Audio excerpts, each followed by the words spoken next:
kembali lagi di FH Talk episode ke-7. Kali ini perkenalkan, nama saya Helmia Marwan Nur Ajija. Kali ini kita akan sharing-sharing bersama mahasiswi semester 2 Fakultas Hukum Universitas Surya Kencana yang baru-baru ini mendapatkan prestasi yang sangat luar biasa. Beliau adalah Nisyawanti Nabila. Kemarin beliau mengikuti perlombaan dalam UFIKSI UIN Sunan Gunung Jati Bandung dan alhamdulillah beliau memenangkan juara kedua.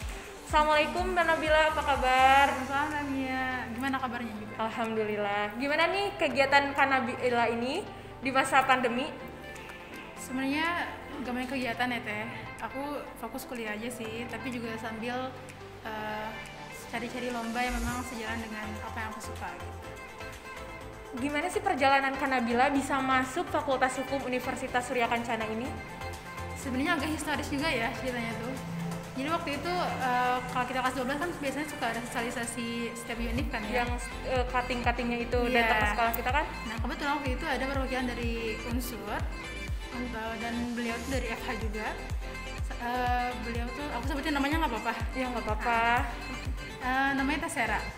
Jadi beliau adalah salah satu orang yang bikin aku tertarik dengan FH. Yang pertama mungkin karena pembawaan beliau ketika sosialisasi di kelas aku waktu itu, dan juga penampilan yang aku suka. Nah mungkin itu salah satu hal yang bikin aku tertarik dengan FH Unsur itu sendiri. Sebelumnya aku nggak tahu kalau FH itu udah terakreditasi A gitu kan.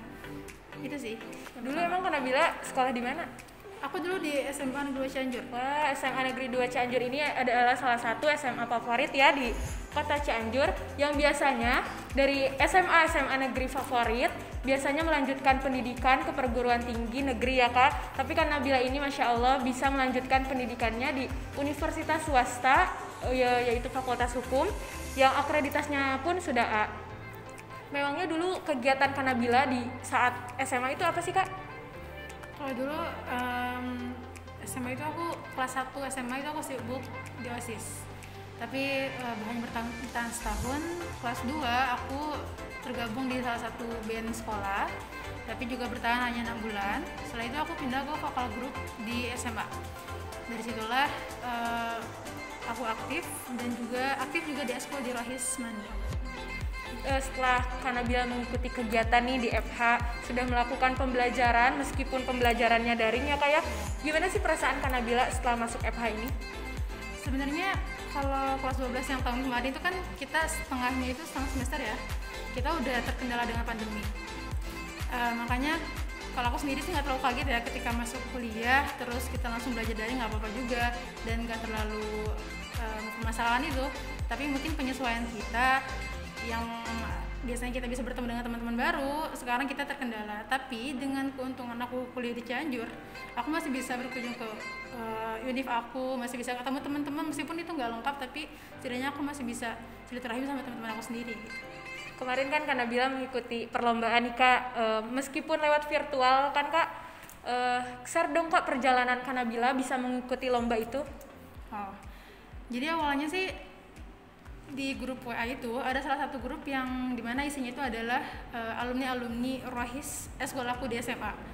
Itu waktu itu ada kelas aku dari UIN juga, beliau share salah satu pamflet tentang lomba itu. Awalnya aku nggak tertarik, tapi suatu waktu aku cek lagi grup itu dan aku mulai tertarik karena apa? Dari tema kegiatan itu juga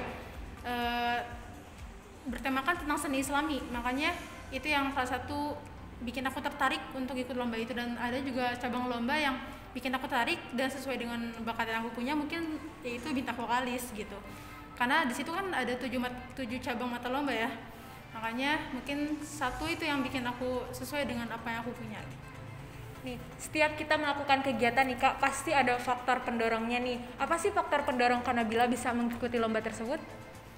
Sebenarnya gini, sebenarnya aku nggak punya motivasi yang terlalu kuat untuk ikut lomba itu, tapi waktu itu aku hanya ingin mengembangkan bakat yang aku punya dan aku nggak berharap untuk menjadi juara atau apapun, tapi aku cuma bisa berdoa kalau misalkan aku menang, sertifikat yang aku punya aku bakal gunain buat beasiswa. Itu yang salah satu motivasi aku buat ikut lomba itu.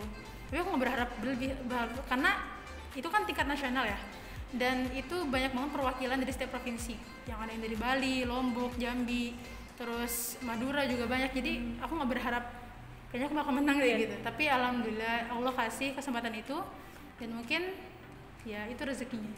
Karir ke depan nih setelah Kak Nabila mengikuti lomba tersebut dan alhamdulillah nih Kak Nabila memenangkan lomba tersebut, apa sih harapan Kak Nabila dan karir ke depan Kak Nabila? Mungkin kembali lagi kepada tujuan aku ikut lomba itu. Setelah alhamdulillah aku dapat juara ini, mungkin sertifikat yang aku dapat, aku bakal fokus ke beasiswa dulu. Selebihnya mungkin aku juga akan mengeksplor lebih bakat yang aku punya. Tidak cukup di situ aja ya, karena juga kita harus tetap jangan pernah merasa puas dengan apa yang udah kita dapatkan, tapi juga terus mengeksplor, dan tetapnya menurut aku ya harus tetap di jalan Allah sih gitu, karena yang pertama ridho Allah sih yang harus kita kejar gitu. Insyaallah. Mungkin Kak Nabila bisa share nih ke adik-adik di luar sana dan teman-teman di luar sana nih, apa sih yang harus kita lakukan gitu biar kegiatan kita di masa pandemi ini bisa lebih produktif? Mungkin saran dari aku buat adik-adik atau buat teman-teman semua yang merasa bahwa pandemi ini menjadi kendala, sebenarnya enggak teman-teman, tapi tergantung pada kita apakah kita mau mengeksplor, karena kan dunia sosial media itu sekarang udah luas banget ya, bahkan bisa disebut dengan big data. Makanya banyak hal yang bisa kita lakuin. Contohnya misalkan teman-teman bisa ikut pelatihan secara online atau bisa ikut lomba-lomba secara online juga kayak aku kemarin itu. Makanya tergantung kepada kita semua apakah kita mau atau enggak gitu, masalahnya itu sih. Karena yang aku rasa ketika kita bisa berkembang di era pandemi seperti ini, itu bisa menjadi poin plus dan kita nggak akan pernah merasa bosan dengan ini gitu. Masya Allah, sangat luar biasa ya Kak Nabila ini, mahasiswi tingkat 1 yang baru menginjak semester 2 tapi prestasinya sudah tingkat nasional. Amin. Kak, boleh dong kasih pesan dan kesan nih untuk adik-adik adik-adik yang masih bingung nih mau kuliah di mana? Ya, pesan buat adik-adik atau teman-teman di sana yang masih bingung buat mau kuliah di mana sih gitu. Bahkan mungkin teman-teman terlalu fokus pada tempat-tempat perguruan tinggi di yang jauh bahkan gitu kan. Padahal di kota kita sendiri itu punya salah satu universitas yang udah terakreditasi A ya, salah satu fakultasnya, yaitu Fakultas Hukum. Dan aku rasa banyak benefit yang aku dapatkan ketika aku bisa kuliah di sini. Selain akreditasi yang udah A, juga pengalaman dari para pembimbing dosen-dosen yang menurut aku itu mereka itu luar biasa. Apalagi aku bisa bertemu dengan para profesor, di dosen kita kan beberapa ada yang udah profesor ya. Tuh kata Kak Nabila pun, buat apa sih kita bingung cari universitas yang belum tentu fakultasnya sudah terakreditasi A, sedangkan di kota Cianjur tersendiri sudah ada fakultas yang terakreditasi A. Buat kalian adik-adik di luar sana yang masih bingung mau kuliah di mana, bingung dengan akreditasinya dan universitasnya, bisa kepoin di sosial medianya Fakultas Hukum Universitas Surya Kencana. Kalian boleh lihat di link description. Dan kalian yang mau tahu tentang Fakultas Hukum Universitas Surya Kencana, kalian boleh datang ke Sekretariat Penerimaan Mahasiswa Baru Fakultas Hukum Universitas Surya Kencana. Bila terima kasih telah datang dan telah memberikan pengalamannya kepada kita semua. Semoga prestasi yang Kak Nabila raih ini bisa memotivasi kita dan bisa membuat Kak Nabila lebih baik lagi ya. Amin. Makasih juga ya Kak udah undang aku di sini. Semoga bermanfaat buat teman-teman yang udah lihat video ini. Mungkin itu saja FH Talk kali ini.